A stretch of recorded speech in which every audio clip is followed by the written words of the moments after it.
you can listen to us on iHeart. By the way, I don't know if you guys know this. AFib is something that if you don't realize you have, could result in a stroke.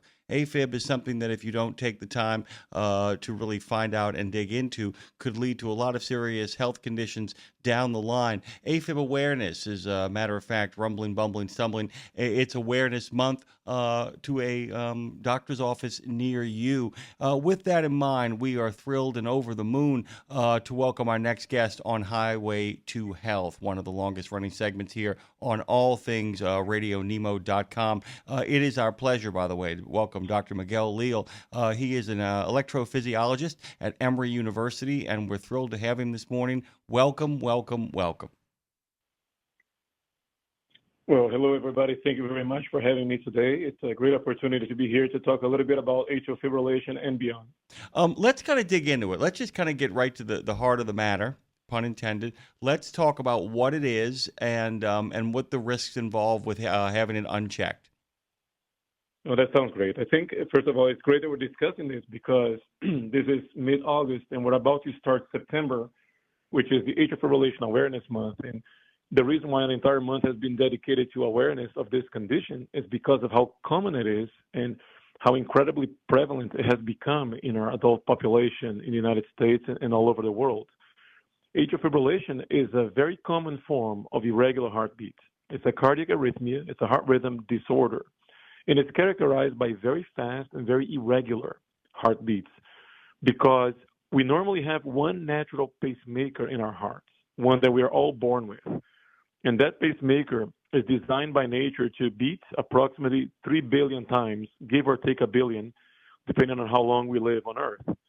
And at some point, some individuals have to deal with other areas of their heart deciding to become the new commander-in-chief, so to speak. And because it's not just one or two more, but dozens, if not hundreds of other spots, you have this very chaotic, very disorganized atrial arrhythmia, which is labeled atrial fibrillation because the top chambers of the heart are not beating anymore. They're just fibrillating. They're fluttering like butterfly wings. And as a consequence, the top chamber of the heart is no longer contributing meaningfully to the cardiac work, to the cardiac output. This, in many ways, for me, hits home. A friend of mine went to sleep on a couch one night and never woke up. It was determined later on that was the cause of it, one of the contributing factors to what happened to it. I mean, this is something incredibly serious. It seems so kind of, just a little bit of an irregular heartbeat. But the truth of the matter is that it's something that if we don't get on top of, could literally take people from us in what seems like the prime of their life. And I wanted to ask you, because this is this is a genuine question as opposed to a question I know the answer to. People can appear healthy in all other aspects of their life, and this could have them literally go to sleep one night and not wake up.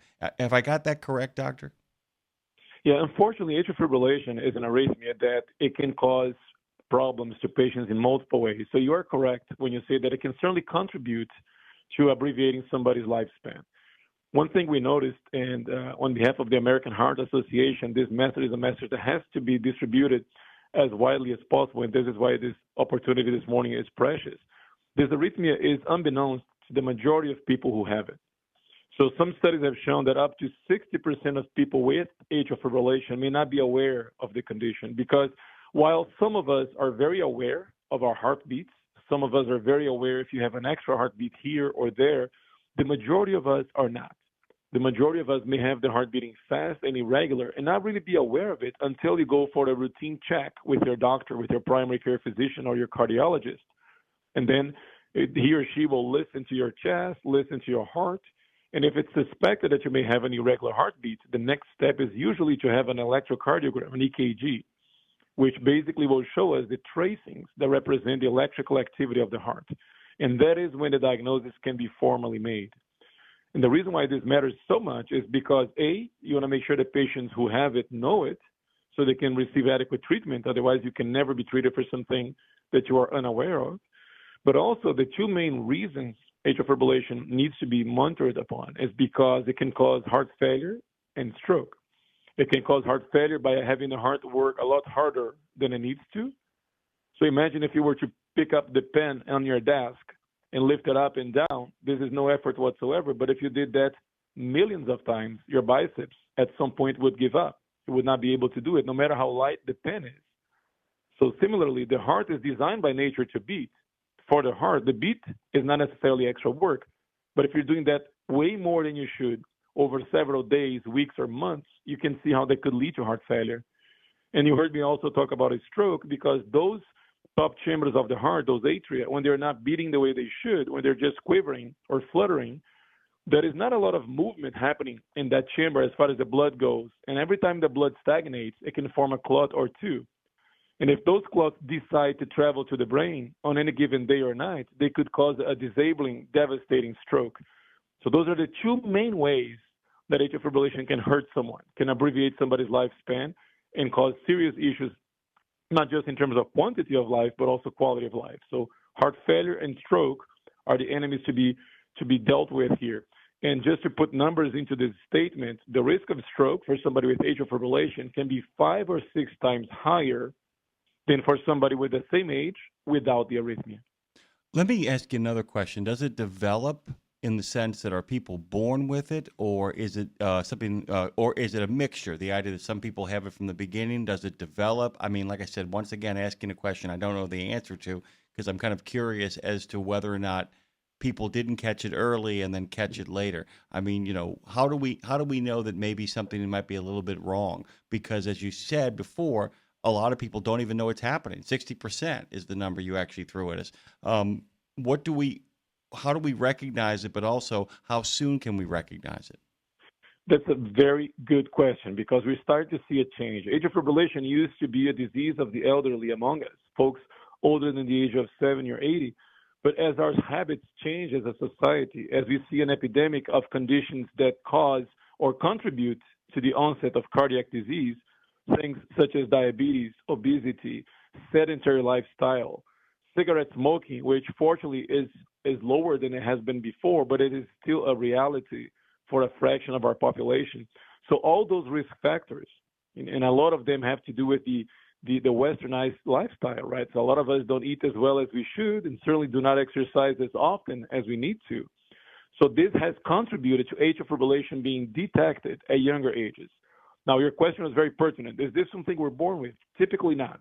It is very rare to see atrial fibrillation in childhood, adolescence, or even young adulthood.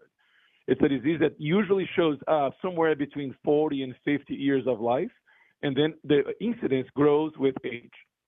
To give you an anecdotal example, for those of us who are lucky enough to make it to the age of 80 years old or older, it's almost 1 in 3. It's almost as common as 1 in 3 people either having atrial fibrillation or having had it at some point in their lifetime. So again, a very common condition. Every week we see patients in the clinic, and it's amazing how many of them come to us with this diagnosis.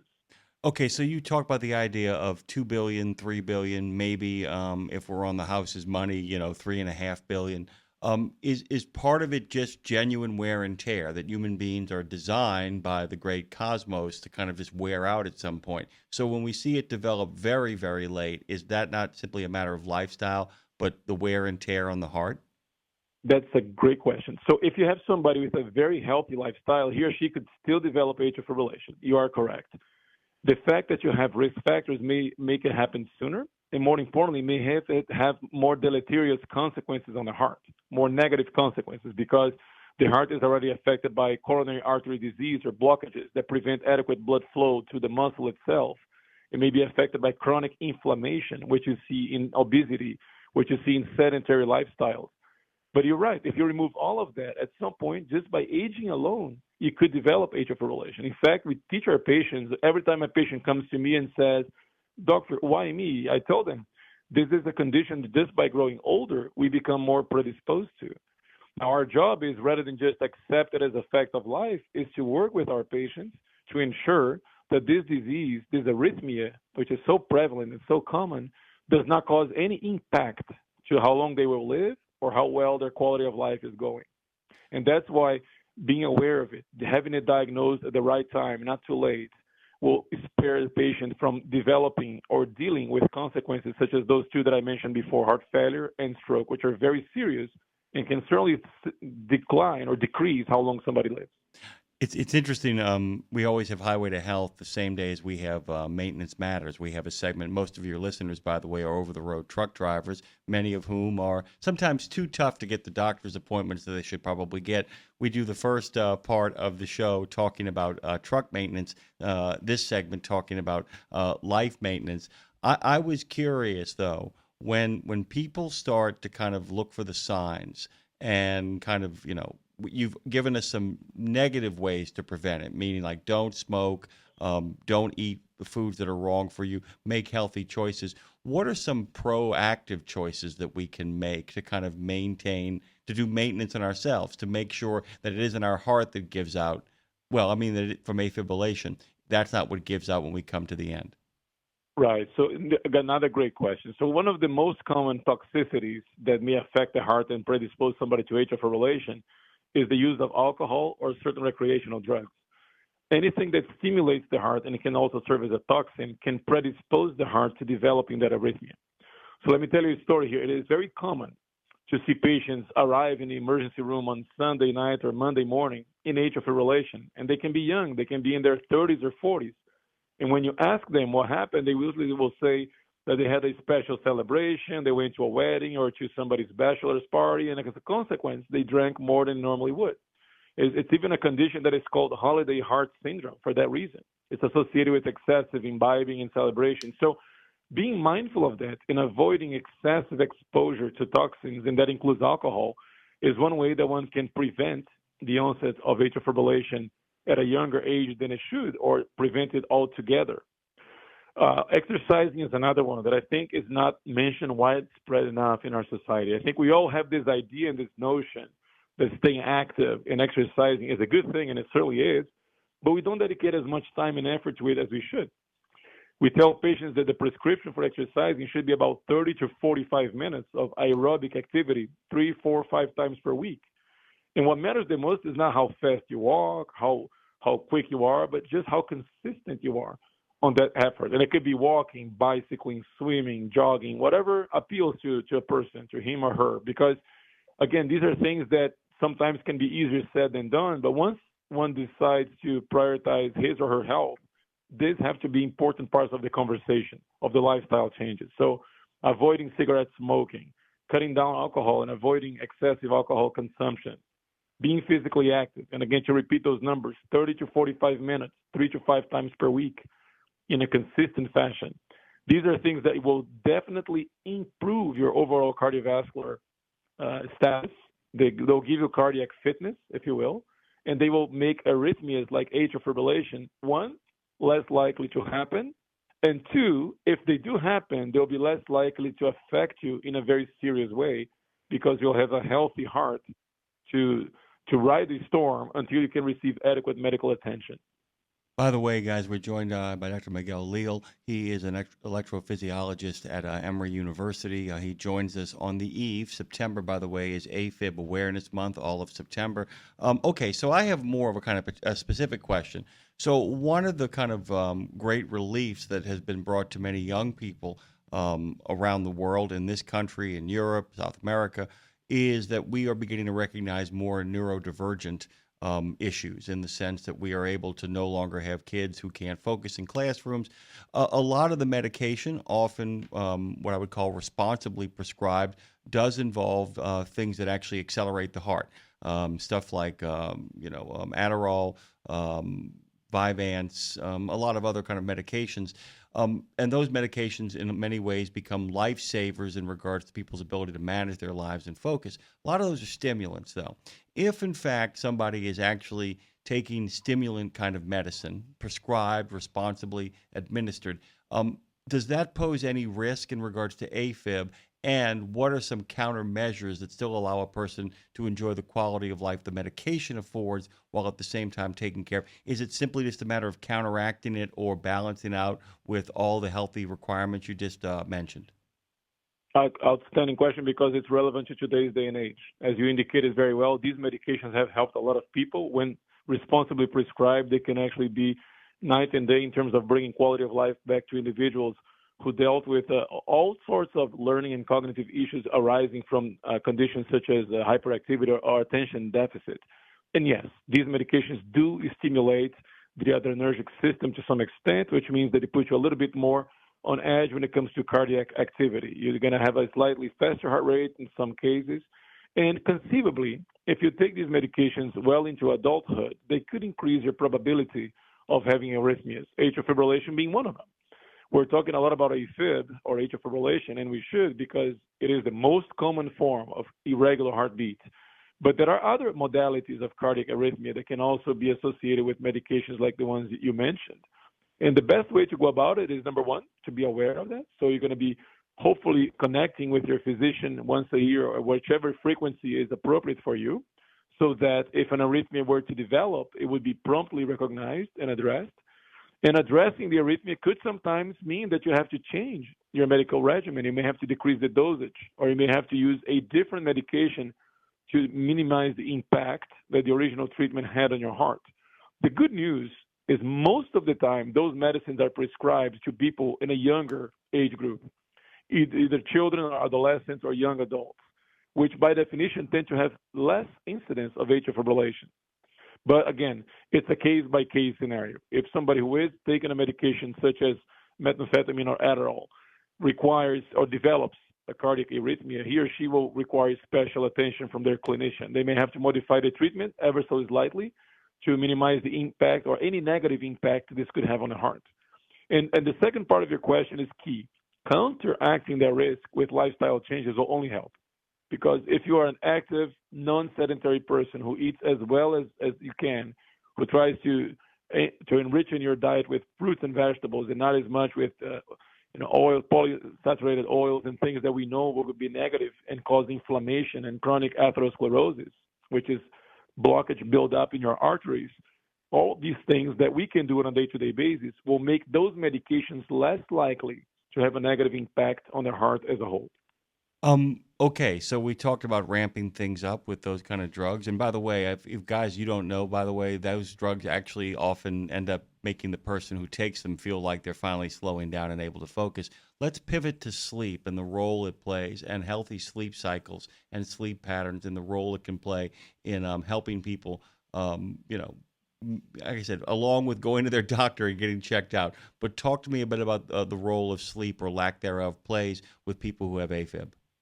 Yes, so thanks for bringing that up too, because the sleep-disordered breathing conditions, and many of us have heard of something called sleep apnea, which is a condition that in the past my was listeners associated have. with, Dr. Leal, my listeners know all about it. The CPAP machine discussions go on and on this channel, but go ahead. Sorry about that. I'm so glad you're doing that. Yeah. You're on the money then, because sleep apnea is this big, under-recognized condition that I'm glad we finally have societal awareness about. And sleep apnea and atrial fibrillation, guess what? They go hand in hand. It's remarkable how many times you have somebody with sleep apnea, you look further, you find AFib, or the other way around. Somebody arrives to your office with AFib, you look further, you find sleep apnea. The reason for that is postulated because during sleep apnea events at night, what happens is basically, as your listeners have heard from other colleagues, you have these transient decrease in oxygen levels in your bloodstream simply because you're not breathing properly during certain periods of the night. Or you think you are, but you really are not. So it's a very non-restful sleep. You wake up as tired as you were when you went to bed. You have those morning headaches that are very annoying that no medication can eliminate. And you have those naps during the day because your night was so restless. So sleep apnea, during those moments when your oxygen levels go down, your whole body complains. Your whole body does not like that. Your kidneys, your liver, your brain, and your heart. And one of the ways that the heart exposes that inadequate oxygen supply during the night shift is by developing arrhythmias. And it's something that now it's a known reality, but 20, 25 years ago, we were not aware of that. This is something we learned over the last 2.5 decades, that atrial fibrillation and sleep apnea are strongly associated. Even if one does not cause the other, the conditions that predispose to one can lead to the other. So you have this very strong association. So if somebody has sleep apnea, he or she should have increased awareness that atrial fibrillation could develop and vice versa. The best way to avoid it is to treat it. So treating sleep apnea is key. And what you mentioned before about sleep hygiene, having those uninterrupted 7 to 8 hours of sleep, which we all know is a lot easier said than done. In today's reality, it's hard to reconcile sleep. That is too many distractions. Many of us are doing the wrong things, which is looking at our phones or computers prior to going to bed, and that stimulates your brain in a way that does not take you to a restful sleep. But again, the idea is that if you have 7 to 8 hours of uninterrupted, restful sleep, that will only help your cardiac performance because that's the time of the day when your heart takes a break. If you monitor patients during the night shift, all of us, when we're in deep sleep, your heart slows down a little bit. And remember, I told you before, we have a somewhat finite number of heartbeats in our lifetime, and you're going to use them wisely. And one of the wise, smart ways to use your heartbeats is to slow down at night, allow your body the well-deserved rest that we all need after a full days of work. So it almost seems like we're playing a game of when to use our heartbeats. And if we can actually minimize our heartbeats when we're doing minimal activity, if we can, in fact, do that, it, in fact, can open up possibilities to actually be saving heartbeats down the line. I wanted to just one more pivot here because I want to make sure that a lot of our friends out there, the average age of the American truck driver is 46 years old. There is deep concern that there is an average lifespan for men in particular that only goes to 61. And I guess I wanted to say if you could say anything about the idea that it is never too late, no matter how much you've worn yourself down, no matter how many heartbeats you've used up, how many problems you've developed. If, in fact, you take these steps, even late in the game, it can not only, tell me if I'm wrong, see a marked improvement in your outcomes, but also in the way you feel, no matter how late you decide to do this, right? It is such an important message, and thanks for making it clear because many of us sometimes say, oh, this is just worthwhile if you're in your 20s or 30s. There are many, many clinical studies showing that certain lifestyle interventions can be effective and impactful well into your 60s and 70s, which is something most of us think is counterintuitive, right? Because we think, oh, I'm about to reach my family's life expectancy anyway, and this is it. It is not. We realize that we all have our genetic potential, right? Predetermined in our DNA, but far more, or as important as that, if not more important in some instances, is how you conduct your lifestyle, how you literally make your daily decisions of how many cigarettes you're going to smoke, ideally 0, how many drinks you're going to have, ideally no more than 1 and not every day, how many steps you're going to walk, ideally 8 to 10,000 steps a day, if not more, how many minutes you're going to spend on the treadmill or the stationary bike or just jogging outdoors, ideally, as you heard me say before, 30 to 45 minutes. Those are daily decisions that anybody can make, daily choices, and they make sense at any age. I see patients in my office who are well into their 80s, and they cultivate the same habits that they built as of their 70th or 60th birthday. And those are people who clearly were able to modify their lifespan in a positive way and live longer, healthier, happier lives by making right choices. So I appreciate your focus on people of all ages. It's not because I'm 45 or 65 or 72 that suddenly these things become unimportant. They do not.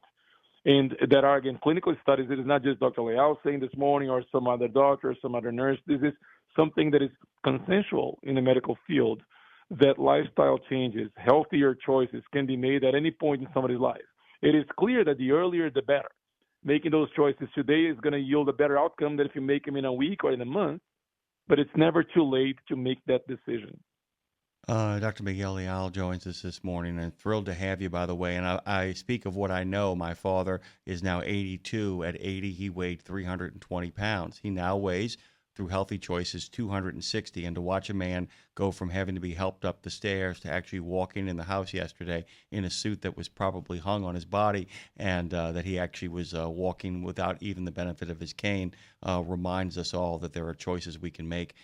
Even towards the end, we might find that it actually opens up the possibility of a new beginning. You're welcome back anytime. Where can people find more information to get themselves right and to make sure they stay ahead of the game when it comes to AFib?